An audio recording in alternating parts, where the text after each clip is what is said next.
नमस्कार। दिन भर की बड़ी खबरों में आपका स्वागत है। मैं हूं आपके साथ मीनाक्षी त्रिवेदी। आज इस बुलेटिन में बात करेंगे आरटीआई के खुलासे पर फंसी मोदी सरकार की, छात्रों की वापसी पर उद्धव के ऐलान की, जानेंगे क्या बिहार में बीजेपी जेडीयू में पड़ गई है दरार और अखिलेश ने सरकार को क्या दिए सुझाव, और आखिर में बात क्रिसिल की रिपोर्ट से बेचैन पीएम मोदी की।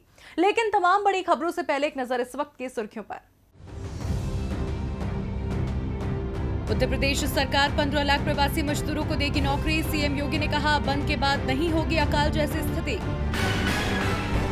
राजस्थान हाईकोर्ट का आदेश, न्यायिक प्रशासनिक मामलों में न लिखें जाति का उल्लेख संविधान की भावना के खिलाफ। बुलंदशहर में साधुओं के मामले पर बोली प्रियंका गांधी, राजनीति नहीं निष्पक्ष हो मामले की जांच। प्रियंका ने ट्वीट करके यूपी की कानून व्यवस्था पर भी उठाए सवाल।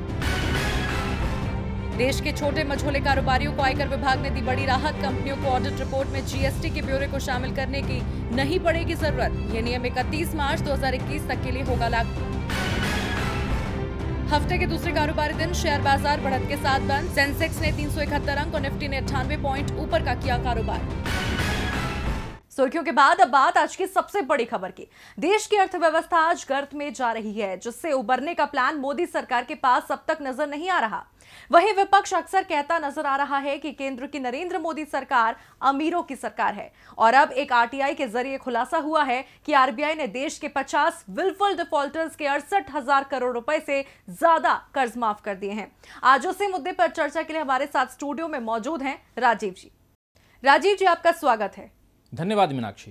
राजीव जी, अक्सर यूपीए सरकार पर अपनी नाकामी का ठीकरा फोड़ने वाली मोदी सरकार के राज में पूंजीपतियों का 68,000 करोड़ से ज्यादा का कर्ज माफ करने का मामला सामने आया है। क्या लगता है कि सरकार इस पर चुप्पी तोड़ेगी या फिर इस मुद्दे पर भी पिछली सरकार को ही कोसेगी? जी मीनाक्षी, इस वक्त जब देश चारों तरफ से परेशानियों से घिरा हुआ है, महामारी की वजह से देश की इकोनॉमी गर्त में जा रही है, पीएम केयर्स फंड बनाकर अलग से रुपए इकट्ठा किए जा रहे हैं, उसी समय अगर ये सुनने को मिले कि आरबीआई ने देश के 50 विलफुल डिफॉल्टर्स के 68,000 करोड़ रुपए से ज्यादा माफ कर दिए हैं, तो इसे क्या कहा जाए। हाँ, इस बात पर मुहर जरूर लगती है कि मोदी सरकार पूंजीपतियों की सरकार है जो सिर्फ अमीरों का ख्याल रखती है। दरअसल आरटीआई कार्यकर्ता साकेत गोखले की ओर से आरटीआई के तहत 50 टॉप विलफुल डिफॉल्टर्स के बारे में जानकारी मांगी गई थी कि 16 फरवरी तक बैंकों से उनके द्वारा लिए गए कर्ज की मौजूदा स्थिति क्या है। गोखले से पहले कांग्रेस सांसद राहुल गांधी ने भी यही सवाल वित्त मंत्री से संसद में पूछा था, लेकिन वित्त मंत्री निर्मला सीतारमण ने कोई जानकारी नहीं दी थी, जबकि वित्त राज्य मंत्री अनुराग ठाकुर ने कहा था कि इसमें छुपाने की कोई बात नहीं है, इसकी जानकारी सीआईसी की वेबसाइट पर दी गई है। कुल मिलाकर राहुल गांधी के सवालों का जवाब उस वक्त नहीं मिला था, लेकिन अब जब गोखले ने आरटीआई लगाकर इस सवाल का जवाब जानना चाहा तो चौंकाने वाले तथ्य सामने आए हैं। आरबीआई ने आरटीआई के जवाब में कहा है कि 30 सितंबर 2019 तक 50 टॉप विलफुल डिफॉल्टर्स के बकाया 68,607 करोड़ रुपए की धनराशि को माफ कर दिया गया है और इसे एनपीए यानी डूबत खाते में डाल दिया गया है। इसमें मेहुल चोकसी और नीरव मोदी जैसे लोगों का नाम भी शामिल है। इसके बाद राहुल गांधी ने आज ट्वीट कर मोदी सरकार को घेरा है। अब साफ दिख रहा है मीनाक्षी कि मोदी सरकार बैकफुट पर है और उसके द्वारा विपक्ष के सवालों का कोई जवाब नहीं है उसके पास। बहुत बहुत धन्यवाद राजीव जी आपका तमाम जानकारियों के लिए। अब बढ़ते हैं अपनी अगली खबर की ओर। पूर्णबंदी में बीत रहे हर दिन के साथ देश को बड़ा आर्थिक नुकसान हो रहा है। आमदनी नहीं हो पा रही है, रोजी रोजगार के मौके घट रहे हैं, लोगों और कंपनियों पर कर्ज बढ़ रहा है। हालात ये कि करोड़ों लोगों के सामने 2 वक्त की रोटी की परेशानी खड़ी हो गई है। इन सबके बीच ब्रोकरेज और रिसर्च इकाइयों ने पूर्णबंदी से हो रहे नुकसान का आंकड़ा तैयार किया है। पूर्णबंदी ने स्वास्थ्य मुसीबत से निपटने के लिए सरकार को रणनीति बनाने का समय जरूर दिया, लेकिन मौजूदा मुसीबत सरकार की हर रणनीति पर भारी पड़ती नजर आ रही है। इससे जल्द पीछा छूटता नहीं दिख रहा। सरकार ने कुछ आर्थिक गतिविधियां शुरू कर अर्थव्यवस्था को हो रहे डैमेज को कंट्रोल करने की कोशिश जरूर की है, लेकिन उससे बात बनती नजर नहीं आ रही। इसी बीच वित्त वर्ष 2021 के लिए रेटिंग एजेंसियों ने जीडीपी ग्रोथ के जो अनुमान लगाए हैं वो बेहद निराशाजनक हैं। सीआईआई, इकरा और नोमुरा के अनुमान के मुताबिक भारत की जीडीपी ग्रोथ इस दौरान माइनस में रह सकती है। अगर सचमुच ऐसा होता है तो ऐसा 40 साल में पहली बार होगा। 20 अप्रैल से सरकार ने थोड़ी रियायत जरूर दी, मगर राज्यों ने प्रतिबंध नहीं हटाया, लिहाजा ज्यादा अनलॉकिंग नहीं हो सकी। वहीं पूर्णबंदी में बेरोजगारी दर में बेतहाशा बढ़ोतरी हुई है। CMIE के आंकड़ों के मुताबिक 15 मार्च को बेरोजगारी दर 6.7% थी।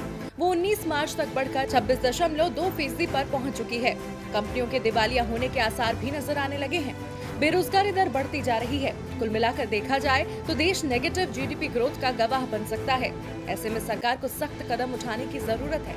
एक तो आर्थिक गतिविधियों में जान डालने के लिए बड़े राहत पैकेज की जरूरत है। दूसरा, इंडस्ट्री की रफ्तार बढ़ाकर मिलकर काम करना होगा। इन सब के बीच देखना दिलचस्प होगा कि मोदी सरकार के पास मौजूदा मुसीबत के साथ अर्थव्यवस्था की चुनौती से पार पाने के लिए क्या प्लान है। तो अब हालात सामान्य कब तक होते हैं, इसका सभी को इंतजार है। लेकिन इसी बीच इस लॉकडाउन की वजह से अलग अलग राज्यों में फंसे लोगों को घर वापस बुलाने की कवायद भी तेज होती नजर आ रही है। दरअसल उत्तर प्रदेश सरकार ने बसें भेजकर छात्रों को वापस बुलाया, तो बाकी राज्य सरकार भी छात्रों की घर वापसी के लिए कदम उठाने लगी। इसी कड़ी में अब महाराष्ट्र की महाविकास अघाड़ी सरकार ने बड़ा फैसला लिया है, जिससे छात्र राहत की सांस लेंगे। देश में लागू पूर्णबंदी ने जहां गरीब कामगारों की मुसीबत बढ़ाई है, तो वहीं उन छात्रों की परेशानी बढ़ा दी है जो अपने घर से दूर दूसरे राज्यों में पढ़ाई के लिए गए थे और तालाबंदी में वहीं फंस गए। इस बीच कई राज्य सरकारों ने छात्रों के लिए बस की व्यवस्था की है। इन सरकारों में अब महाराष्ट्र सरकार का नाम भी जुड़ गया है। जी हाँ, महाराष्ट्र के परिवहन मंत्री अनिल परब ने कहा, महाराष्ट्र सरकार ने पूर्णबंदी की वजह से राजस्थान के कोटा में फंसे लगभग 2000 छात्रों को वापस लाने का फैसला किया है। उनकी वापसी के लिए वहां 100 बसों को भेजने का निर्णय लिया गया है। परब ने कहा, महाराष्ट्र राज्य सड़क परिवहन निगम की बसों को अगले 2 दिनों में कोटा भेजा जाएगा। विभिन्न प्रतियोगी प्रवेश परीक्षाओं की तैयारी के लिए महाराष्ट्र के छात्र कोटा में रहकर पढ़ाई कर रहे हैं। उनके लिए धुले जिले से करीब 100 बसें कोटा भेजी जाएंगी। छात्रों को पहले मध्य प्रदेश की सीमा से सटे महाराष्ट्र के धुले जिले में लाया जाएगा और फिर राज्य परिवहन की बसों द्वारा उन्हें उनके मूल स्थानों पर भेजा जाएगा। MSRTC के एक वरिष्ठ अधिकारी ने कहा, इस प्रक्रिया के लिए राजस्थान और मध्य प्रदेश की सरकारों के साथ आधिकारिक बातचीत पहले ही हो चुकी है, क्योंकि बसें इन दोनों राज्यों से होकर गुजरेंगी। एक वरिष्ठ अधिकारी ने कहा, घर वापसी पर छात्रों और उनके माता पिता को चिकित्सा जांच से गुजरना होगा, फिर उन्हें 14 दिन के एकांतवास में भेजा जाएगा। महाराष्ट्र सरकार ने इस संकेत के बाद छात्रों को वापस लाने का फैसला किया कि कुछ प्रमुख शहरों में पूर्णबंदी बढ़ाई जा सकती है, जहां मौजूदा स्वास्थ्य मुसीबत की स्थिति अभी नियंत्रित नहीं हो पाई है। गृह मंत्री अनिल देशमुख ने हाल ही में कहा था कि राज्य में रेड जोन के रूप में चिन्हित सबसे ज्यादा प्रभावित स्थानों पर पूर्णबंदी 3 मई के बाद भी आगे बढ़ाई जा सकती है। हालांकि उन्होंने कहा, इस पर अंतिम फैसला मुख्यमंत्री उद्धव ठाकरे करेंगे। अब तालाबंदी को लेकर फैसला जो भी हो, लेकिन छात्रों को वापस बुलाने के फैसले की चारों तरफ तारीफ हो रही है।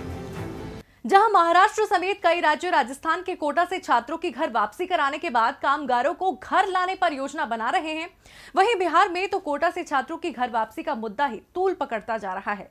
बिहार बीजेपी भी खुद को पाक साफ दिखाते हुए सीएम नीतीश पर दबाव बनाती दिख रही है। वहीं दूसरी ओर आरजेडी नेता तेजस्वी यादव के तल्ख तेवर लगातार जारी हैं। एक रिपोर्ट देखिए। बिहार में सियासी उबाल थमने का नाम नहीं ले रहा। आरजेडी नेता तेजस्वी यादव लगातार कोटा से छात्रों की घर वापसी के मुद्दे पर नीतीश सरकार को कटघरे में खड़ा करते नजर आ रहे हैं। वहीं बिहार बीजेपी मामले में खुद को पाक साफ बताने की कोशिश कर रही है, जिस पर तेजस्वी यादव ने सवाल उठाए हैं। बिहार के डिप्टी सीएम सुशील मोदी के एक ट्वीट के जवाब में तेजस्वी ने लिखा, इनके दिमाग की लालटेन अब जली। भाजपा शासित सभी राज्यों सहित अन्य प्रदेशों ने अपने छात्रों को बुला लिया है, लेकिन इन महोदय ने 15 दिन से जुबान पर ताला लगा रखा है। इनके खास विधायक और सचेतक VIP पास लेकर अपने बच्चों को कोटा से ले आए, उस पर कुछ नहीं बोलेंगे। आम आदमी, बच्चे और कामगारों की जिंदगी से इन्हें क्या। दरअसल तेजस्वी ने सुशील मोदी के उस ट्वीट पर तंज कसा है, जिसमें सुशील मोदी ने कोटा से छात्रों की घर वापसी की बात कही थी। प्रधानमंत्री नरेंद्र मोदी के साथ वीडियो कॉन्फ्रेंसिंग में बिहार के मुख्यमंत्री नीतीश कुमार ने कोटा और देश के अन्य शहरों में फंसे छात्रों को वापस लाने के लिए एक समान नीति बनाने की बात पर जिस तरह से जोर दिया, उससे अब जल्द ही इस मुद्दे का समाधान निकलेगा। जिस पूर्णबंदी से भारत हजारों लोगों का जीवन बचाने में सफल हुआ, उसके नियमों का पालन करते हुए हमारे छात्र अपनों के बीच होंगे। आपको बता दें, बिहार बीजेपी के प्रदेश अध्यक्ष संजय जायसवाल भी सीएम नीतीश के सामने बच्चों और कामगारों की घर वापसी की मांग कर चुके हैं, लेकिन इस पूरे मसले पर सीएम नीतीश कुमार की राय अलग है। साफ है कि छात्रों की वापसी के मुद्दे पर बीजेपी जेडीयू में आपस में नहीं बन रही है।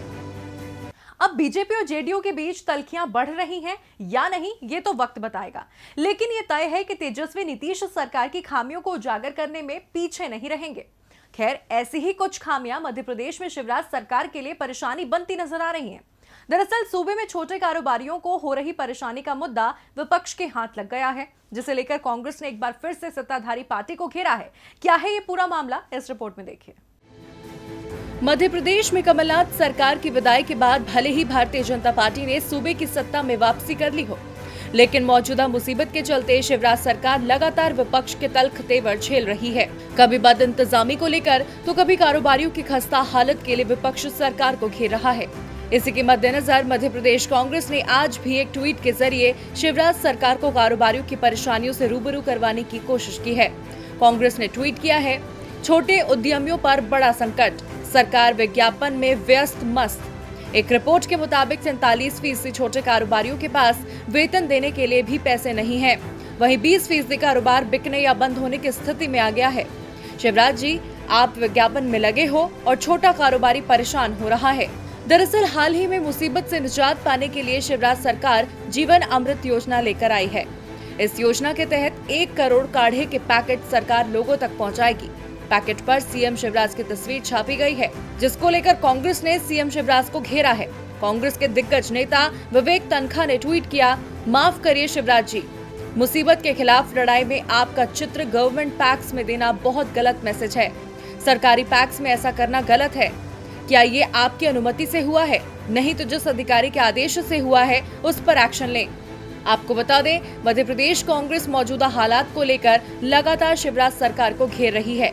ऐसे में काढ़े के पैकेट पर विज्ञापन देकर खुद बीजेपी ने विरोधियों को बरसने का मौका दे दिया है।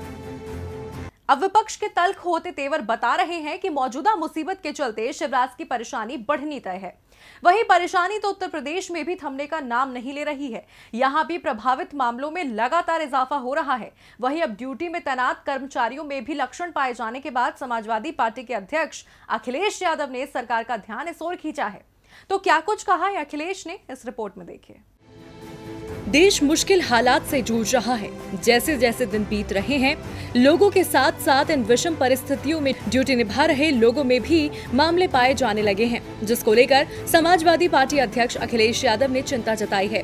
सरकार से उनकी हिफाजत के लिए जरूरी चीजें मुहैया कराने की मांग की है। अखिलेश यादव ने ट्वीट किया, ड्यूटी में लगे उन हर तरह के स्टाफ को तत्काल पीपीई किट दी जाए जिनका लोगों से ज्यादा संपर्क होता है, जैसे सभी स्वास्थ्य कर्मी, पुलिसकर्मी, आपूर्ति सेवा में लगे ड्राइवर और राशन डीलर। इनकी नियमित जांच भी होनी चाहिए। अखिलेश यादव की चिंता जायज है। ऐसे लोगों की हिफाजत जरूरी है, क्योंकि जब ये लोग सही सलामत रहेंगे तभी देश भी सुरक्षित रहेगा। ऐसा पहली बार नहीं है जब किसी परेशानी की ओर अखिलेश यादव ने सरकार का ध्यान खींचने की कोशिश की हो। इससे पहले अखिलेश यादव ने रैपिड टेस्ट किट को बिना गुणवत्ता की जांच के प्रयोग में लाने को लेकर भी सरकार पर सवाल उठाए थे। लगातार टेस्टिंग बढ़ाने का सुझाव भी अखिलेश यादव सरकार को देते आ रहे हैं। इन सब के बीच अब देखना होगा कि सरकार अब अखिलेश की ड्यूटी में लगे लोगों को पीपीई मुहैया कराने की मांग कब तक पूरी करती है। और बुलेटिन के आखिर में बात क्रिसिल की रिपोर्ट से बेचैन पीएम मोदी की। देश के स्वास्थ्य हालात के मद्देनजर हाल ही में हुई अहम बैठक में प्रधानमंत्री नरेंद्र मोदी ने कहा था कि देश की अर्थव्यवस्था ठीक है, उसकी चिंता करने की जरूरत नहीं है। लेकिन अब रेटिंग एजेंसी क्रिसिल ने भारत को होने वाले बड़े आर्थिक नुकसान का ऐसा अनुमान लगाया है जिससे पीएम मोदी की चिंता बढ़नी तय है। तो क्या है क्रिसिल का अनुमान जो पीएम को करेगा परेशान, इस रिपोर्ट में देखिए। देश के स्वास्थ्य हालात जितने खराब होते जा रहे हैं, भारतीय अर्थव्यवस्था भी उतनी ही तेजी से गिरती जा रही है। अब रेटिंग एजेंसी क्रिसिल ने पूर्णबंदी के दौरान इकोनॉमी को 10 लाख करोड़ रुपए के नुकसान की संभावना जताई है। रेटिंग एजेंसी क्रिसिल ने भारत के जीडीपी ग्रोथ अनुमान में भी काफी कटौती कर दी है। क्रिसिल ने भारत के वित्त वर्ष 2020-21 की आर्थिक वृद्धि के अपने अनुमान को करीब आधा कम करते हुए 1.8% कर दिया। एजेंसी ने कहा कि मौजूदा स्वास्थ्य मुसीबत पर नियंत्रण के लिए पूर्णबंदी से अर्थव्यवस्था को कुल मिलाकर 10 लाख करोड़ रुपए का नुकसान होने का अनुमान है। प्रति व्यक्ति के हिसाब से औसतन ये नुकसान करीब 7,000 रुपए का होगा। वहीं इस मुश्किल को आसान करने के लिए सुझाव देते हुए क्रिसिल ने कहा है, सरकारी सहयोग में जबरदस्त वृद्धि होनी चाहिए। एजेंसी ने इससे पहले चालू वित्त वर्ष के दौरान सकल घरेलू उत्पाद में 6% वृद्धि का अनुमान व्यक्त किया था, जिसे मार्च के आखिर में घटाकर 3.5% और अब 1.8% पर ला दिया गया है। गौरतलब है, लगभग सभी रेटिंग एजेंसियों ने मौजूदा हालात की वजह से भारतीय अर्थव्यवस्था के ग्रोथ अनुमान में भारी कटौती की है, जिसके मुताबिक कहा जा रहा है कि पहले से ही सुस्त रफ्तार से चल रही इकोनॉमी का ग्रोथ रेट 30 साल के निचले स्तर पर जा सकता है। रेटिंग एजेंसी फिच ने भारत के ग्रोथ रेट अनुमानों को घटाकर 2% कर दिया है। ये 30 साल का न्यूनतम स्तर होगा। ऐसे में अब कैसे इस मुसीबत के रहते अर्थव्यवस्था को रफ्तार मिल पाती है, ये देखना होगा। फिलहाल मेरे साथ इस बुलेटिन में इतना ही। आप देखते रहिए DB लाइव। नमस्कार।